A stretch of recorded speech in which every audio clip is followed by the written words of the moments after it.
Welcome, the Dweller of the Dark. We are a channel honoring the yellowed and blackened bones of many prominent authors. We will be digging up several obscure, strange, and forgotten authors who influenced many of the great horror, science fiction, and fantasy writers today. Comment below if you like. If you have authors that you'd like to see recognized, list them in the comments or contact our author page. Subscribe for more tales of the horrifying, obscure, strange, and forgotten. We'll have quite a collection climbing out of the tombs. If you like any of our tales, comment, ring the bell, and crush the like button below. Unknown Horror Masters. The Skull and Bones collection has risen from the grave. More beast to be released soon. Find us on Fiverr to raise 7 kinds of hell. Check out our other stories on our websites. YouTube, BitChute, Rumble, Dweller of the Dark. Official website, dwellerofthedark.com. Kindle Vella, new serialized novels and novelette. Weekly new episodes. Check out links below for Where the Wolf Dwells. The Curious Death of Dionysus Shall Not. Our books and ebooks are on Kindle Amazon. Follow, support us on Twitter, Instagram, Patreon, Bandcamp. Dweller of the Dark, Children of Horror, Legion of Ghouls. Tonight, let's kick off the new year with some brilliant lights. Ancient Lights by Algernon Blackwood. First published in 1912 in The Eyewitness, Volume 3, Number 4. This one may make you think twice about crossing a haunted forest. Enjoy. Ancient Lights by Algernon Blackwood. From Southwater, where he left the train, the road led due west. That he knew. For the rest, he trusted to luck. In one of those born walkers who dislike asking the way. He had that instinct, and as a rule, it served him well.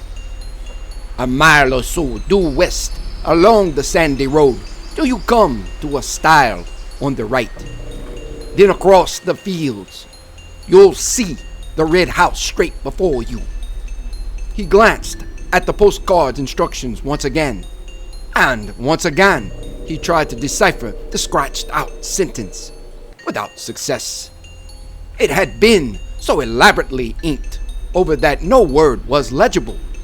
Inked out sentences in a letter were always enticing. He wondered what it was that had to be so very carefully obliterated. The afternoon was boisterous, with a tearing, shouting wind that blew from the sea across the Sussex weald. Massive clouds with rounded, piled-up edges cannoned across gaping spaces of blue sky. Far away, the line of downs swept the horizon like an arriving wave. Shocktonberry Ring rode their crest, a scudding ship, hull down before the wind. He took his hat off and walked rapidly, breathing great draughts of air with delight and exhilaration. The road was deserted. No horsemen, bicycles, or motors. Not even a tradesman's cart. No single walker. But anyhow, he would never have asked the way. Keeping a sharp eye for the stile, he pounded along, while the wind tossed the cloak against his face and made waves across the blue puddles in the yellow road. The trees showed their underleaves of white. The bracken and the high new grass bent all one way. Great life was in the day, high spirits and dancing everywhere. And for a Croydon surveyor's clerk, just out of an office, this was like a holiday at the sea. It was a day for high adventure, and his heart rose up to meet the mood of nature. His umbrella with the silver ring ought to have been a sword, and his brown shoes should have been top boots with spurs upon the heels. Where hid the enchanted castle and the princess with the hair of sunny gold? His horse. The stile came suddenly into view, unnipped adventure in the bud. Everyday clothes took him prisoner again. He was a surveyor's clerk, middle-aged, earning £3 a week, coming from Croydon to see about a client's proposed alterations in a wood, something to ensure a better view from the dining room window. Across the fields, perhaps a mile away, he saw the red house gleaming in the sunshine, and resting on the stile a moment to get his breath, he noticed a copse of wood and hornbeam on the right. Aha, he told himself. So that must be the wood he wants to cut down to improve the view. I'll have a look at it. There were boards up, of course, but there was an inviting little path as well. I'm not a trespasser, he said. It's part of my business, this is. He scrambled awkwardly over the gate and entered the copse. A little round would bring him to the field again.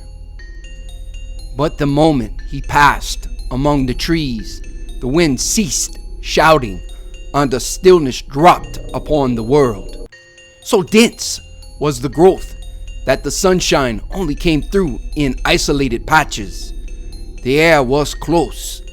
He mopped his forehead and put his green felt hat on, but a low branch knocked it off again at once, and as he stooped, an elastic twig swung back and stung his face. There were flowers along both edges of the little path. Glades opened on either side. Ferns curved about in damper corners, and the smell of earth and foliage was rich and sweet. It was cooler here. What an enchanting little wood, he thought, turning down a small green glade where the sunshine flickered like silver wings. How it danced and fluttered and moved about. He put a dark blue flower in his buttonhole. Again, his hat, caught by an oak branch as he rose, was knocked from his head, falling across his eyes. And this time, he did not put it on again. Swinging his umbrella, he walked on with uncovered head, whistling rather loudly as he went. But the thickness of the trees hardly encouraged whistling, and something of his gaiety and high spirits seemed to leave him. He suddenly found himself treading circumspectly and with caution. The stillness in the wood was so peculiar. There was a rustle among the ferns and leaves, and something shot across the path 10 yards ahead, stopped abruptly an instant with head cocked sideways to stare, then dived again beneath the underbrush with the speed of a shadow. He started like a frightened child, laughing the next second that a mere pheasant could have made him jump. In the distance, he heard wheels upon the road and wondered why the sound was pleasant. Good old butcher's cart, he said to himself, then realized that he was going in the wrong direction and had somehow got turned around, for the road should be behind him, not in front. And he hurriedly took another narrow glade that lost itself in greenness to the right. That's my direction, of course, he said. The trees has mixed me up a bit, it seems. Then found himself abruptly by the gate he had first climbed over. He had merely made a circle. Surprise became almost discomfiture. Then, and a man dressed like a gamekeeper in browny green leaned against the gate, hitting his legs with a switch. I'm making for Mr. Lumley's farm, explained the walker. This is his wood, I believe. Then stopped dead, because it was no man at all, but merely an effect of light and shade and foliage. He stepped back to reconstruct the singular illusion, but the wind shook the branches roughly here on the edge of the wood, and the foliage refused to reconstruct the figure. The leaves all rustled strangely, and just then the sun went behind a cloud making the whole wood look otherwise. Yet, how the mind could be thus doubly deceived was indeed remarkable, for it almost seemed to him the man had answered, spoken, or was this the shuffling noise the branches made, and had pointed with his switch to the notice board upon the nearest tree. The words rang on in his head, but of course he had imagined them. "No, it's not his wood, it's ours." And some village wit, moreover, had changed the lettering on the weather-beaten board, for it read quite plainly, "Trespassers will be persecuted." And while the astonished clerk read the words and chuckled, he said to himself, thinking what a tale he'd have to tell his wife and children later. "The blooming wood has tried to chuck me out, but I'll go on in again. Why, it's only a matter of a square acre at most. I'm bound to reach the fields on the other side if I keep straight on." He remembered his position in the office. He had a certain dignity to maintain. The cloud passed from below the sun, and light splashed suddenly in all manner of unlikely places. The man went straight on. He felt a touch of puzzling confusion somewhere. This way the copse had of shifting from sunshine into shadow doubtless troubled sight a little. To his relief at last, a new glade opened through the trees and disclosed the fields with a glimpse of the red house in the distance at the far end. But a little wicket gate that stood across the path had first to be climbed, and as he scrambled heavily over, for it would not open, he got the astonishing feeling that it slid off sideways beneath his weight and towards the wood. Like the moving staircases at Harrod's and Earl's Court, it began to glide off with him. It was quite horrible. He made a violent effort to get down before it carried him into the trees, but his feet became entangled with the bars and umbrella, so that he fell heavily upon the farther side, arms spread across the grass and nettles, boots clutched between the first and second bars. He lay there a moment like a man crucified upside down, and while he struggled to get disentangled, feet, bars, and umbrella formed a regular net. He saw the little man in browny green go past him with extreme rapidity through the wood. The man was laughing. He passed across the glade some 50 yards away, and he was not alone this time. A companion like himself went with him. The clerk, now upon his feet again, watched them disappear into the gloom of green beyond. "They're tramps, not gamekeepers," he said to himself, half mortified, half angry. But his heart was thumping dreadfully, and he dared not utter all his thought. He examined the wicket gate, convinced it was a trick gate somehow, then went hurriedly on again, disturbed beyond belief to see that the glade no longer opened into fields, but curved away to the right. What in the world had happened to him? His sight was so utterly at fault. Again, the sun flamed out abruptly and lit the floor of the wood with pools of silver, and at the same moment, a violent gust of wind passed, shouting overhead. Drops fell clattering everywhere upon the leaves, making a sharp pattering as of many footsteps. The whole copse shuddered and went moving.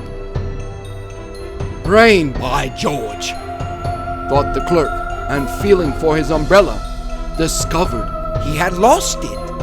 He turned back to the gate and found it lying on the farther side. To his amazement, he saw the fields at the far end of the glade, the red house, too, ashine in the sunset. He laughed then, ha ha, for of course, in his struggle with the gate, he had somehow got turned round, had fallen back instead of forwards. Climbing over, this time quite easily, he retraced his steps. The silver band he saw had been torn from the umbrella. No doubt his foot, a nail, or something had caught in it and ripped it off. The clerk began to run. He felt extraordinarily dismayed. But while he ran, the entire wood ran with him, round him, to and fro, trees shifting like living things, leaves folding and unfolding, trunks darting backwards and forwards, and branches disclosing enormous empty spaces, then closing up again before he could look into them. There were footsteps everywhere, and laughing, crying voices, and crowds of figures gathering just behind his back, till the glade, he knew, was thick with moving life. The wind in his ears, of course, produced the voices and the laughter, while sun and clouds, plunging the copse alternately in shadow and bright dazzling light, created the figures. But he did not like it, and went as fast as ever his sturdy legs could take him. He was frightened now. There was no story for his wife and children. He ran like the wind, but his feet made no sound upon the soft, mossy turf. Then, to his horror, he saw that the glade grew narrow. Nettles and weeds stood thick across it. It dwindled down into a tiny path. And 20 yards ahead, it stopped finally and melted off among the trees. What the trick gate had failed to achieve, this twisting glade accomplished easily, carried him in bodily among the dense and crowding trees. There was only one thing to do: turn sharply and dash back again, run headlong into the life that followed at his back, followed so closely, too, that now it almost touched him, pushing him in. And with reckless courage, this was what he did. It seemed a fearful thing to do. He turned with a sort of violent spring, head down and shoulders forward, hands stretched before his face. He made the plunge. Like a hunted creature, he charged full tilt the other way, meeting the wind now in his face. Good Lord! The glade behind him had closed up as well. There was no longer any path at all. Turning round and round like an animal at bay, he searched for an opening, a way of escape. Searched frantically, breathlessly, terrified now in his bones. But foliage surrounded him. Branches blocked the way. The trees stood close and still, unshaken by a breath of wind. And the sun dipped that moment behind a great black cloud. The entire wood turned dark and silent. It watched him. Perhaps it was this final touch of sudden blackness that made him act so foolishly, as though he had really lost his head. At any rate, without pausing to think, he dashed headlong in among the trees again. There was a sensation of being stiflingly surrounded and entangled, and that he must break out at all costs, out and away into the open of the blessed fields of air. He did this ill-considered thing, and apparently charged straight into an oak that deliberately moved into his path to stop him. He saw it shift across a good full yard, and being a measuring man, accustomed to theodolite on chain, he ought to know. He fell, saw stars, and felt 1,000 tiny fingers tugging and pulling at his hands and neck and ankles. The stinging nettles, no doubt, were responsible for this. He thought of it later. At the moment, it felt diabolically calculated. But another remarkable illusion was not so easily explained. For all in a moment, it seemed the entire wood went sliding past him, with a thick, deep rustling of leaves and laughter, myriad footsteps and tiny, little active, energetic shapes. Two men in browny green gave him a mighty hoist, and he opened his eyes to find himself lying in the meadow beside the stile where first his incredible adventure had begun. The wood stood in its usual place and stared down upon him in the sunlight. There was the red house in the distance as before. Above him grinned the weather-beaten notice board. Trespassers will be prosecuted. Disheveled in mind and body, and a good deal shaken in his official soul, the clerk walked slowly across the fields. But on the way he glanced once more at the postcard of instructions and saw with dull amazement that the inked-out sentence was quite legible after all beneath the scratches made across it. There is a shortcut through the wood I want cut down, if you care to take it. Only care was so badly written, it looked more like another word. The C was uncommonly like D. That's the copse that spoils my view of the downs, you'll see, his client explained to him later, pointing across the fields and referring to the ordnance map beside him. I want it cut down and a path made so and so. His finger indicated direction on the map. The fairywood, it's still called, and it's far older than this house. Come now, if you're ready, Mr. Thomas. We might go out and have a look at it.